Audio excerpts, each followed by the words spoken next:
Mission Walk, India's #1 most advanced rehabilitation and physical therapy center, Manikonda, Alkapur Road. Call 9177 300 194. మా branches Hyderabad, Delhi మరియు పూణేలో కలవు. నిన్న మేనిఫెస్టో జగన్మోహన్ రెడ్డి గారు అనౌన్స్ చేశారు. అతనిది ఫట్ మేనిఫెస్టో. ఈ హామీలన్నీ భవిష్యత్తులో గుదిబండగా మారబోతున్నాయా? అసలు ఒక బడ్జెట్ను దృష్టిలో పెట్టుకొని శ్రీరామరాజ్య పాలన విధానంగా ఉండాలి. పోలవరం ప్రాజెక్టును జాతీయ ప్రాజెక్టుగా ప్రకటించింది కేంద్ర ప్రభుత్వం. ఈ మొత్తం ప్రాజెక్టు సంబంధించి ఎవరిది తప్పు? అసలు చంద్రబాబు నాయుడు గారు పోలవరం 73% పూర్తి చేసిన విషయం వాస్తవం. సులభంగా 2 ఏళ్లలో పూర్తి అయ్యే కార్యక్రమాన్ని ఈ దరిద్రుడు 2% పూర్తి చేయలే. అతను ఉంటే మరొక 5 టర్ములు కూడా పూర్తి కావు. తెలంగాణ ముఖ్యమంత్రి రేవంత్ రెడ్డి గారు మాట్లాడుతూ బీజేపీ అధికారానికి వస్తే ఈ దేశాన్ని హిందూ రాజ్యంగా మార్చబోతుంది.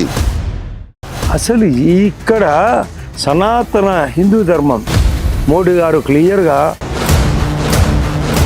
ఖర్గే మాట్లాడుతూ ఎస్సీ, ఎస్టీ, బీసీ, ఓబీసీలకు రిజర్వేషన్లు మొత్తం తీసేస్తారు అన్న ఆయన ముసలి వయసులో అర్థం పర్థం లేకుండా. ప్రధానమైన సమస్య ఉక్కు ఫ్యాక్టరీ. దీనికి మీరు ఏమైనా చర్యలు తీసుకునే అవకాశం ఉన్నదా? అన్ని పర్మిషన్లు ఉన్నాయి. పర్మిషన్ లేని జగన్ రెడ్డి, సుధీర్ రెడ్డి, అవినాష్ రెడ్డి పర్మిషనే. కూటమి అధికారానికి వస్తే ఈ కరువుకు సంబంధించి మీరు ఏమైనా హామీలు ఇచ్చే అవకాశం ఉందా? కరువు ప్రకటించని దరిద్రుడు. కారణం కడప జిల్లా మొదటి నుంచి కూడా రాజశేఖర ఫ్యామిలీ పంచుకోవటాన భావన అయితే ఉన్నది. ఆమెకు తెలియకుండా ఈయనకు తెలియకుండా ఆ హత్య జరగలేదు. అవినాష్ రెడ్డి స్టేజ్ 2లోనే, stage 3 Devireddy Shankar, stage 4 murder చేసిన వ్యక్తులు, స్టేజ్ 5 ప్రచారం చేసిన వాళ్ళు. కాన్సెప్ట్ ఎప్పుడో తెలుసు. అందులో భాగమే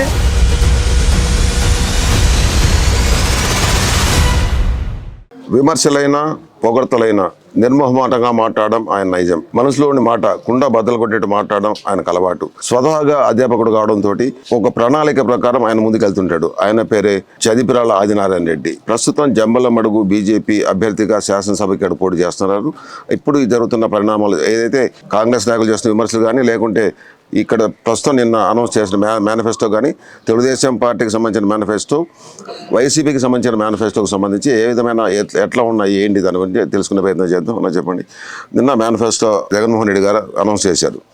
అంటే మేనిఫెస్టో అమలుకు సాధ్యం కాని హామీలు నేను ఇవ్వను, ఇంతవరకు ఇది చేస్తానని నేను చెప్పారు. అంటే ఆ మేనిఫెస్టో ఏ విధంగా ఉన్నది అంటే బీజేపీకి సంబంధించి మీరు హామీలు ఉన్నాయి, అలాగే సూపర్ 6 అని చంద్రబాబు నాయుడు గారు అంటున్నారు.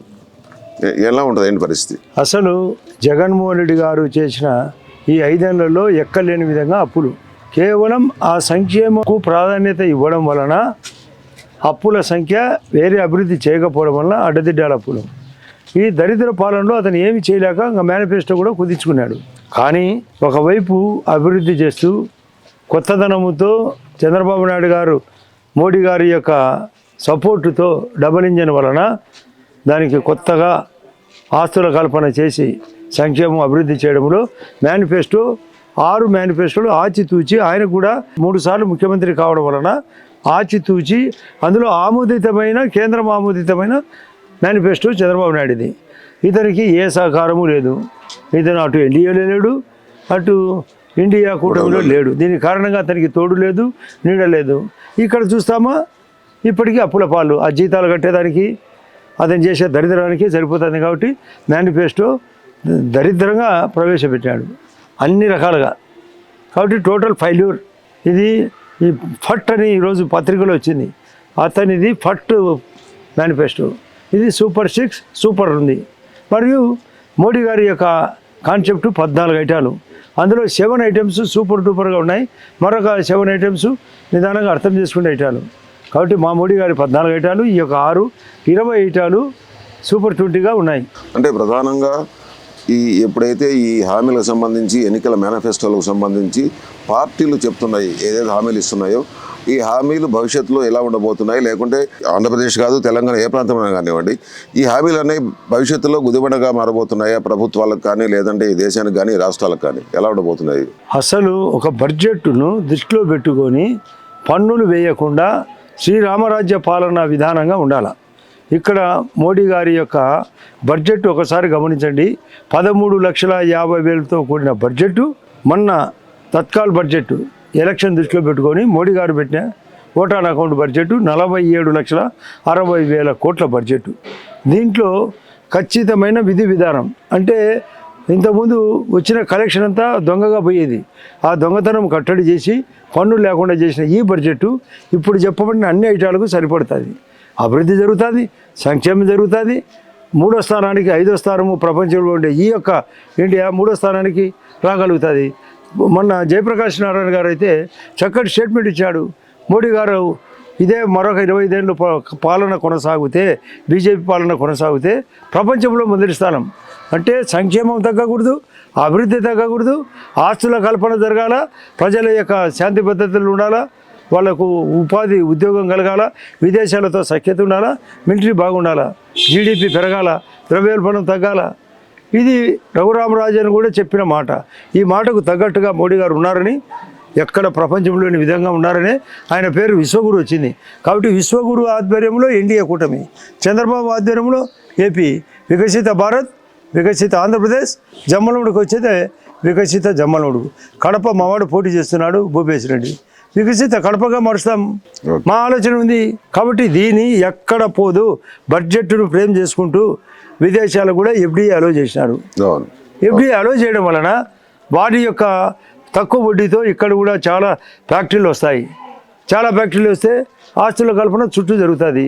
ఇంతకుముందు ఒకటి కియా మోటార్సు మీరు గమనించండి, అనంతపూర్లో రావడం వలన 10,000 కోట్ల ఫ్యాక్టరీ, 1,00,000 ఎకరాలకు రేటు పెరిగింది. నేషనల్ హైవే పక్కన మనం ఇచ్చేది తక్కువ, వాళ్ళు పెట్టేది ఎక్కువ. అదే టెస్లా వచ్చింది అనుకోండి, దాని వలన అంతకంటే 10 అంతల యొక్క ఆస్తుల కల్పన జరుగుతుంది. అదే కాకుండా రైల్వేలు కూడా ఎఫ్డీఐ అలో చేసినారు, డిఫెన్స్లో అలో చేసినారు, బ్యాంకింగ్లో అలో చేసినారు, ఇన్సూరెన్స్లో అలో చేసినారు. విదేశాలు తక్కువ వడ్డీకి వస్తారు. ఇప్పటికీ ఎన్నో బ్యాంకులు వచ్చినాయి. కాబట్టి కొత్త కోణం రాబోతుంది. ఇక్కడ మనకు భూకంపాలు తక్కువ, ప్రమాదాలు తక్కువ, టెర్రరిజం తగ్గిపోయింది, నక్సలిజం తగ్గిపోయింది. కాబట్టి ఇండియా అంటే ప్రశస్తంగా ఉంది. మోడీ గారి ఆలోచన అది. కాబట్టి ఆయన పేరు విశ్వగురు. విశ్వకర్మ కూడా 18 ఏటాలకు పెట్టినాడు, ప్రతి పేదవాడిని కవర్ చేయాలని, మేనిఫెస్టో కాకుండా. కాబట్టి ఇటువంటి ఐడియా ఉన్న మోడీ గారు, ఇటువంటి ఉన్న ఈయన, దానికి తోడుగా పవన్ కళ్యాణ్ గారు, చంద్రబాబు నాయుడు, మోడీ గారు, పవన్ కళ్యాణ్ కలికతో కూటమి సూపర్ డూపర్గా గెలవబోతున్నది. అక్కడ కూడా మా యొక్క మోడీ గారు సెంట్రల్లో 2/3 సీట్లతో ప్రధానమంత్రి మినిమంతో, ఇక్కడ 2/3 సీట్లతో 175 3 భాగాలు చేస్తే 116 నుంచి 150 సీట్లు ఇక్కడ. అక్కడ 330 నుంచి 450 వరకు అక్కడ. ఇది రాబోతున్నాం. ఈ ప్రపంచంలోనే గొప్పగా కాబోతున్నది. ఇది సంక్షేమం ఉండాల్సిందే, అభివృద్ధి ఉండాల్సిందే, ధర్మం ఉండాల్సిందే.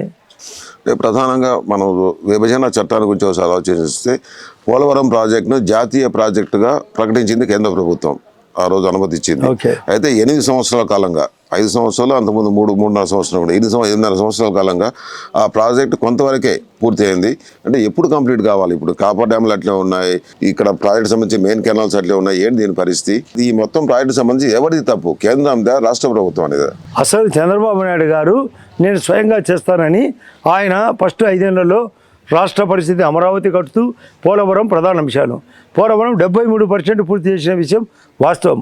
27% ఉంటే సులభంగా 2 ఏళ్లలో పూర్తి అయ్యే కార్యక్రమాన్ని ఈ దరిద్రుడు ఈ 5 ఏళ్లలో 2% పూర్తి చేయలే.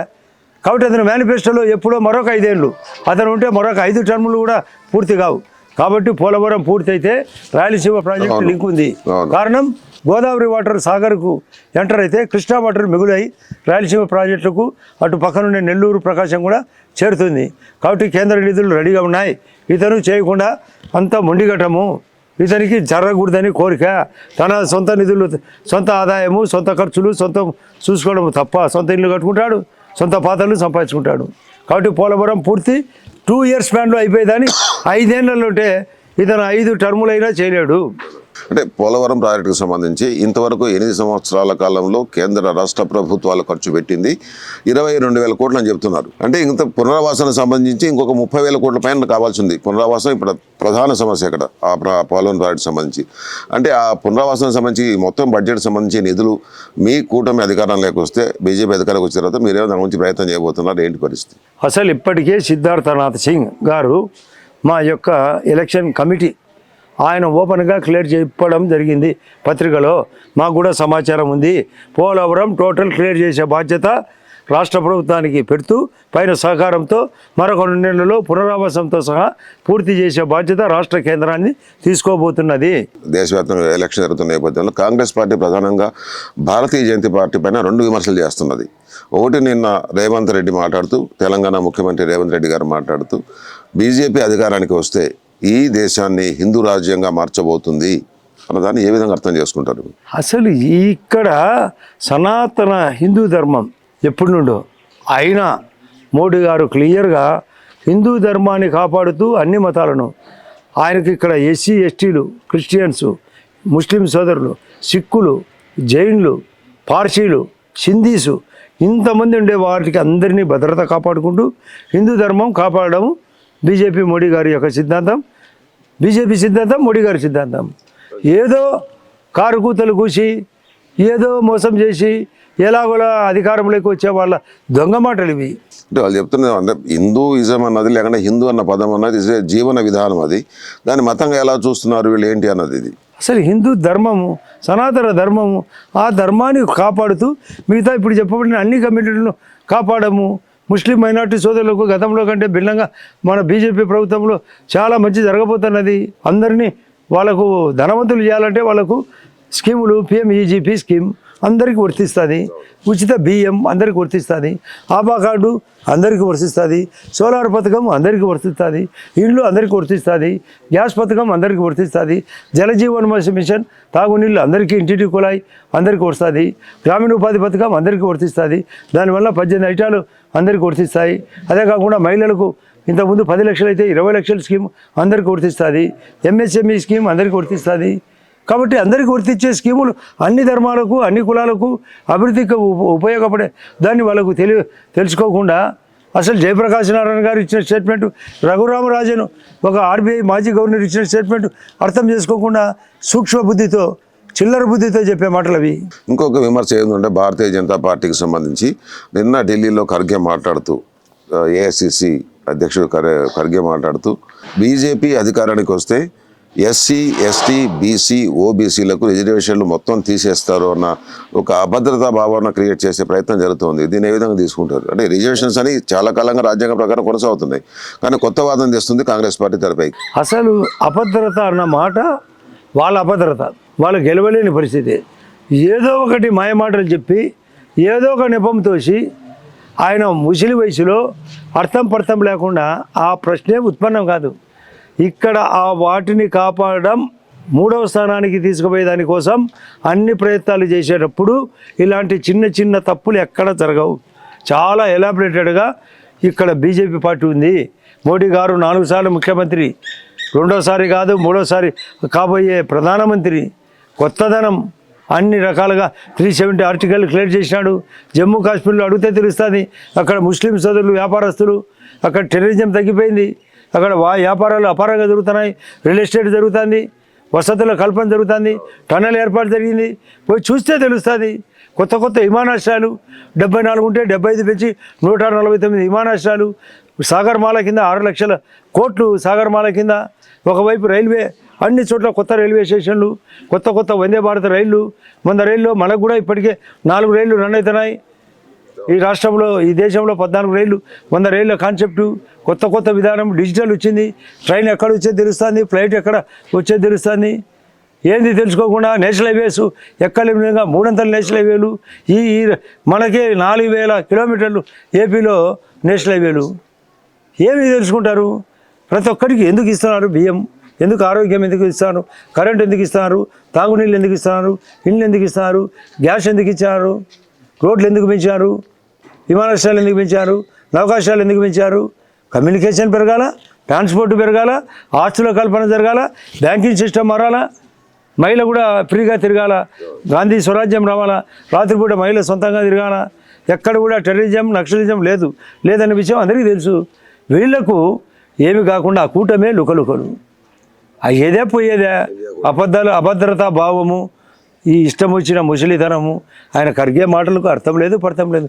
ముందు ఆయన గెలవని ఫస్ట్ తెలుస్తుంది. అంటే ఇక ప్రధానంగా రాష్ట్ర విషయానికి వస్తే ఎన్డీఏ కూటమి ఇక్కడ అధికారానికి వస్తే, జనసేన బీజేపీ తెలుగుదేశం కూటమి ఇక్కడ అధికారానికి వస్తే, ఈ రాష్ట్రానికి సంబంధించి ప్రత్యేకంగా మీరు ఈ జిల్లావాసి కాబట్టి మీరు మంత్రిగా పనిచేశారు, ఎమ్మెల్యేగా పనిచేశారు, మీకు అనుభవం ఉంది కాబట్టి ఇక్కడ సమస్యలు ఏమున్నాయో మీకు పూర్తిగా తెలుసు. ప్రధానమైన సమస్య ఉక్కు ఫ్యాక్టరీ ఒకటి. మీరు అడుగుతున్నది ఏంటంటే, జగన్ రెడ్డి గారు ఒక సందర్భంలో మాట్లాడుతూ బ్రాహ్మణి స్టీల్కి అనుమతిస్తే సొంత డబ్బులతో నేను మళ్ళీ చేపట్టడానికి సిద్ధంగా ఉన్నానని ఆయన చెప్పారు. ఒకసారి ఒక సందర్భంలోని ఏదో మాట్లాడుతూ నాతో ఉన్నారు ఆయన. ఆ తర్వాత ముఖ్యమంత్రి గారు ఇక్కడ సునవరాలపల్లి దగ్గర ఒక ఫ్యాక్టరీకి శంకుస్థాపన చేశారు. ఇదేం కొత్తగా చేస్తున్నది కాదు, విభజన చట్టంలో పెట్టిన అంశమే ఇది. దీనికి మీరు ఏమైనా చర్యలు తీసుకునే అవకాశం ఉన్నదా? అసలు అక్కడ జేఎస్డబ్ల్యూ వాళ్ళ స్టీల్ ఫ్యాక్టరీకి ఎన్ఎండిసి పర్మిషన్ మినరల్ సపోర్టు చేయడం జరిగింది. నేషనల్ మినరల్ డెవలప్మెంట్ కార్పొరేషన్, అది కేంద్రం.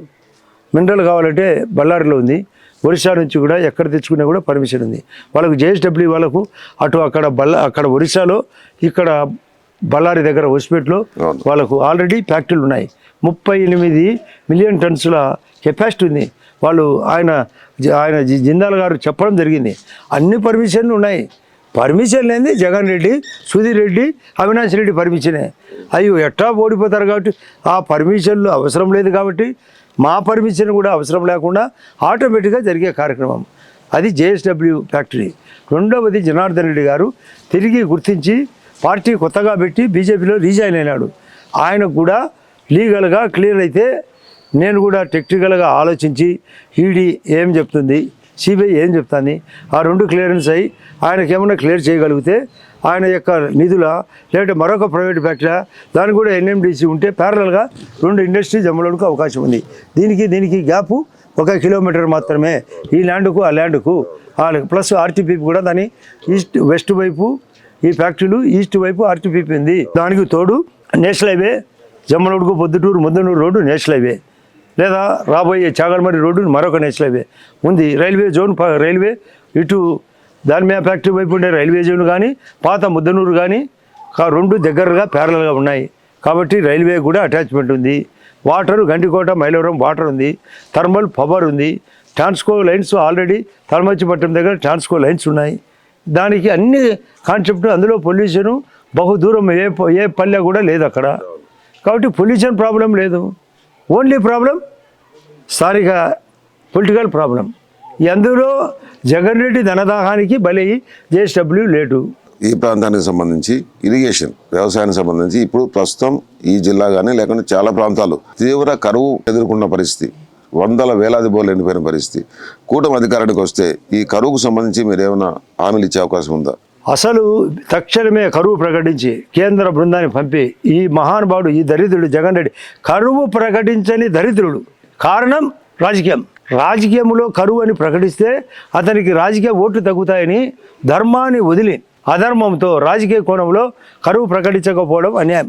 వెంటనే కరువు ప్రకటించి ఇక్కడుండే తీవ్ర పరిస్థితులు కరువు ప్రకటిస్తే ఖచ్చితంగా తాగునీళ్ళు క్లియర్ చేయాలి. ఫస్ట్ తాగునీరు, అది పశువులకు కూడా ఇబ్బందికరంగా ఉంది, అది సాగునీటికి ఇబ్బందిగా ఉంది. వీటిని స్థానికంగా బోర్లకు పర్మిషన్ ఇచ్చి కొత్త బోర్లకు లేదా వాటర్ సప్లైకి పర్మిషన్ ఇవ్వకపోతే ఎండిపోతుంది. చాలా ఊళ్ళలో ఈ దరిద్రులు వచ్చాక జలజీవన్ మిషన్ కూడా వాడుకోలేకున్నారు.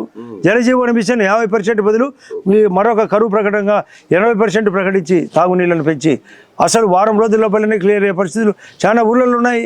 నేను ప్రాక్టికల్గా గతంలో స్వజల్దార్ స్కీమ్ బయటకు తీసిన, సిబిడబ్ల్యూ స్కీమ్ బయటకు తీసిన, ఇప్పుడు కొత్తది వచ్చింది. ఈ నిధులు ఉంటే నేను అపారంగా చేసేవాడిని. నిధులు ఉండినా దరిద్రం ఉంది కాబట్టి కరువు వచ్చినా ప్రకటించలేదు కాబట్టి ఆ పరిస్థితులు ఏర్పడినాయి. కలెక్టర్ గారు స్వయంగా చెప్తున్నారు ఎలాగోలా మనం జూన్ వరకన్నా వర్షాలు వచ్చేంత వరకు కొనసాగాలని.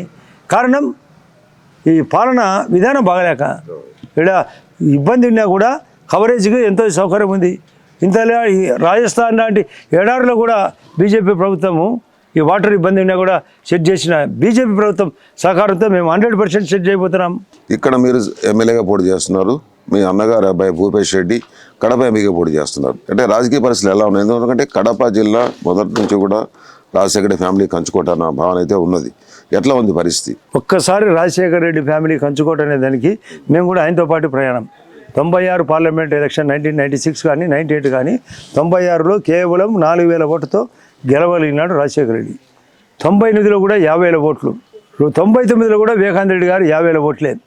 అంటే మీరు సబ్జెక్టు నాలెడ్జ్ బయటకు తీసి చెప్తున్నా. కాబట్టి అప్పటి పరిస్థితుల కంటే భిన్నంగా ఇక్కడ ఇతను ఏమీ చేయలేదు కాబట్టి జగన్ రెడ్డి. అందులో అవినాష్ రెడ్డి క్యాండిడేటు ఓపెన్గా కూనీకోరు హత్య చేయించినాడని సిబిఐ చెప్తుంది, ఛానల్ చెప్తున్నారు. సొంత అక్కగారు ఇద్దరు, సునీతమ్మ గారు ఆమె సొంత అక్క, అవినాష్ రెడ్డి గారికి అక్క, షర్మిల అవినాష్ రెడ్డి గారికి అక్క, జగన్ రెడ్డి గారికి చెల్లెలు ఇద్దరు. ఆమె కన్న కూతురు, వివేకానంద రెడ్డి కూతురు బాధపడుతుంది. సుప్రీంకోర్టులో డైరెక్ట్గా ఆమె వాదించింది. లాయర్తో ఒకనాడు లాయర్ జూనియర్లు వాదించమంటే ఆయనే వాదించింది. ఆమె వైరాలజీ డాక్టరు. ఆమె ముత్తుకుంటే వాళ్ళ నాయన పైన వ్యక్తిత్వం పైన కామెంట్ చేస్తాడు జగన్ రెడ్డి. వాళ్ళ యొక్క డ్రెస్ కోడ్ పైన కామెంట్ చేస్తాడు. సిగ్గు ధర్మం ఏమాత్రం లేదు. పదవి కావాలా, డబ్బు కావాలా. ఆమె భారతీయ పెత్తనం ఎక్కువైంది. ఆమెకు తెలియకుండా ఈయనకు తెలియకుండా ఆ హత్య జరగలేదు. అవినాష్ రెడ్డి స్టేజ్ 2లోనే, stage 3 Devireddy Shankar, stage 4 murder చేసిన వ్యక్తులు, స్టేజ్ 5 ప్రచారం చేసిన వాళ్ళు అంతా స్టేజ్ 5 జరిగింది. కాన్సెప్ట్ ఎప్పుడో తెలుసు. అందులో భాగమే ప్రొద్దున తెల్లారుజామున వాళ్ళకు అజయ్ కలాం ఆధ్వర్యంలో అతను ఎట్లా మర్డర్ చేపిస్తాడని తెలిసి రమ్మని మేనిఫెస్టో ఒకవైపు, సెలక్షన్ ఆఫ్ సీట్లు ఒకవైపు అప్పచెప్పి అనుకుంటే డామిట్ కథ అడ్డం తిరిగింది. ముందు ఏదో సింపుల్గా పోవాలనుకుంటే తీవ్రంగా వాళ్ళు చేసి వివేకం సినిమాలో ఓపెన్గా చూపించినారు కోపతాపాలు ఎలా ఉంటాయని. సింపుల్గా అయిపోయేయమన్నారు. అది సీరియస్గా మారింది. ముందు గుండెపోటు అన్నారు. అది సబ్జెక్టు బయటపడింది. మా మీదకి తోసినారు. ధర్మం జయించింది. ఈ పొద్దు వాళ్ళే ముద్దాయిలని తెలుసుకున్నారు. ఇటువంటి తీవ్ర పరిణామాల్లో అవినాష్ రెడ్డి దెబ్బ రాష్ట్రమంతా జరిగింది. ఇది జగన్ రెడ్డికి తెలిసే కోడికత్తి డ్రామా 2 అతనే ఓపెన్గా ఆ రోజు ఉపయోగించాడు. మళ్ళీ ఈ పొద్దు మరొక కనికట్టు. ఇది మామూలుగా రాయి రప్పను కాదని ఉంది. రాయి కాదు తగిలినది, రప్ప కూడా తగలే, పూల చెండు కూడా తగలే. అది ప్లాస్టర్ పెరుగుతూ పోయింది. నిన్న తీసినాడు మహానుభావుడు ఫస్ట్ టైం. అది ఎవరికైనా, చిన్న పిల్లాడికైనా, ఆయనే చెప్తున్నాడు, పిల్లవాడు అనలేడు, చిన్న పిల్లాడికైనా తెలిసింది డ్రామా అని. ఎన్నాళ్ళు ఈ డ్రామా అయిపోయింది నీ సినిమా. అందుకే మేనిఫెస్టో వీకు ఒకటి భర్తృశ్రీహరి అన్న మాట. పోగాలము దాపురించిన వాడు అరుంధతిని చూడడు, ధూప దీప నైవేద్యానికి నోచుకోడు, కన్నడు వినడు, మూర్ఖుడు నవ్వును. కారణం పోగాలం దాపురించింది. పోగాలం అంటే ఇక పోయే కాలం, రాజకీయ పోగాలం దాపురించింది. నువ్వు జైలు కూడా పోతావని మా పవన్ కళ్యాణ్ చెప్తున్నాడు, మోడీ గారు చెప్పబోతాడు. సినిమా ఆ పాత కేసులు కొత్త కేసులు అన్నీ ఏకమై ఢిల్లీ స్కామ్ కూడా వీళ్ళకు అటాచ్మెంట్ ఉంది. కవిత స్కామ్ ఢిల్లీ కేసు, ఇక్కడ డిజిటల్లో అమ్మకుండా సారాయి లిక్కరు, ఇసుక అమ్మినది, ప్లస్ ఇష్టం వచ్చిన అప్పులు, ఎఫ్ఆర్బిఎం యాక్ట్ కాదని సిగ్గులే గవర్నమెంట్కు. డిస్ట్రిక్ట్ మినరల్ ఫండ్ ఈ జిల్లాలో ఇక్కడే వాడుకోవాలా. దాన్ని కూడా సిపిఎంఎస్ స్కీములకు తీసుకుపోయి వాడినాడు. కరువు నిధులు వాడినాడు, గ్రామీణ ఉపాధి వాడినాడు, గ్రామాలకు ఇచ్చిన డబ్బులు వాడినాడు, కంపా ఫండ్స్ వాడినాడు, కరోనా ఫండ్స్ వాడినాడు. ఇంత చెత్త క్యారెక్టర్ ఉన్నవాడు ఎవరు లేడు. కరోనాకి ఇచ్చిన డబ్బులు 1100 కోట్లు కేంద్రం ఇస్తే పేషెంట్లకు ఇంత ఇవ్వమని అది వాడినాడు. ఫారెస్ట్ అపార్షన్కి ఇస్తే కంపా ఫండ్స్ అంటారు, అది వాడినాడు. ఇష్టపుచ్చట్టు బ్యాంకులు దొంగప్పులు తెచ్చినాడు.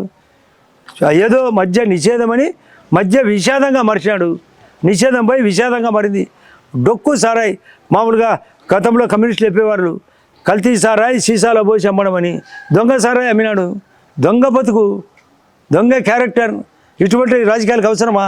భూ కబ్జాలు, ఇసుక, మైను, ఎర్రచందనము, తనే గనులు ఆక్రమించుకునే జగనుడు పోలవరం కాల్చినాడు, పొగబెట్టి అమరావతికి అగ్గి పెట్టాడు. రైల్వే జోన్కు ల్యాండ్ ఇలా ఇక్కడ నుంచి కడప టు బెంగళూరుకు 50% మీరు 50 మేమంటే అది పోయింది. జలజీవన్ మిషన్ 50-50 అంటే అది పోయింది. పోయిందా? మీరు ఎట్లా ప్రస్తావన తెచ్చారు కాబట్టి రాజశేఖర రెడ్డి గారు ఉన్నప్పుడు కడప టు బెంగళూరు వయా పెళ్లిమర్రి ఇటు చక్రాయపేట, రాయచోటి, మదనపల్లె, కోలార్ దగ్గర కలపాలన్నది ప్లాన్ ఆ రోజు. అయితే మళ్ళీ అది ప్రాజెక్టు మూలపడిపోయింది. జగన్మోహన్ రెడ్డి గారు దాన్ని మార్చి ఆ ధర్మవరం దగ్గర కలపాలని, సత్సాయి దగ్గర కలపాలని ప్రయత్నం జరుగుతుంది. అంటే ఆ పాత ప్రాజెక్ట్ని మీరు ఏమైనా కొనసాగించే అవకాశం ఉందా? ఏ విధంగా అవకాశం ఉన్నది? అసలు ఈ పాతదా కొత్తదా అనేది డిజైన్ బట్టి చేయడము కనీస ధర్మం. ఏది బెస్ట్ స్కీమ్ అది చేస్తాం. అది ఏ డిజైనర్ అయినా చెప్పగలడు. అసలు నీకు ప్రాజెక్ట్ ఇట్లుంది, నీకు 50% రెడీ అయితే కదా, నీవు ఏదో ఊరికే కాలయాపన మూలన పడేసినాడు. మూలన పడలే, ఏది పడదు. పోలవరం మూలన పడలే, పడేసినాడు. అమరావతి మూలన పడేసినాడు. రోడ్లు మూలన పడేసినాడు. ఇల్లు మూలన పడేసినాడు. Current PPA project, Polavaram project authority ఎట్లనో పవర్ పర్చేజ్ అగ్రిమెంట్ మూలన పడేసినాడు. తన ఇష్టానికి లాక్కున్నాడు. అష్టం వచ్చినట్టు తప్పులు తనకు తెలుసు.